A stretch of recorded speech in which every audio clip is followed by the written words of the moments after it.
Magandang hapon mga Chiki Loves, beshi ko at sa mga beshi kong expired. Samahan nyo kaming gumala ngayong hapon. Wala kasi kaming magawa for today's video. Kaya naisipan na lang namin na umalis at pumunta sa playa. Nakakapagod kasing mag-cancel maghapon, charis. Alam mo naman ang beshi ko, pa-senior na keme. Siyempre kailangan minsan mag-unwind tayo, diba? At excuse me, fresh pa rin ang beshi ko kasing fresh ko. Char. Yung iba nga dyan, 20 plus lang, 30 plus lang, pero mukha ng bulok. Charis. May progeria. Sa madaling salita, maaga ng bulok. Keme lang.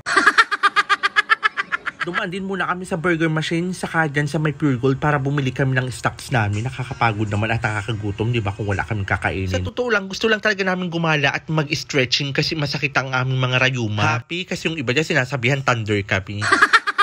Pero apaka-fresh na Thunder. Mga beshi, namimingwit siya.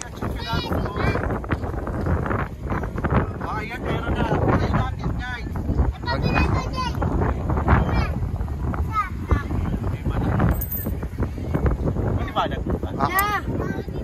Ganda. Pag may kumagat na.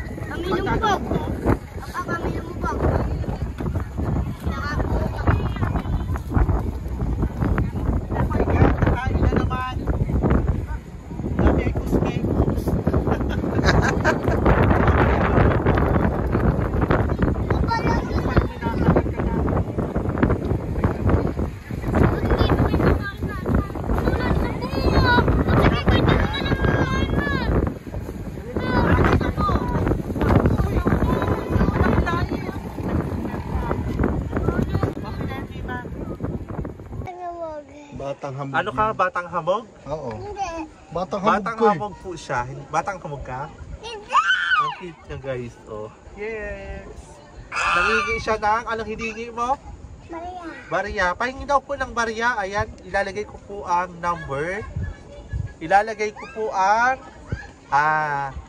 GCash number 0916331952. Sa akin pala. Yeah, pero Maria. Sige, mamaya. Okay. Okay. Ano sasabihin? Okay. So, ayan, namimili si Mima ng itlog na pula. Bagong luto siya from San Peruhan, di ba, kuya? Opo. 15 pesos ang isa. Thank you. Ayan, bago kami umuwi. Hi, kuya. Yes, ayan. Tara, Mima.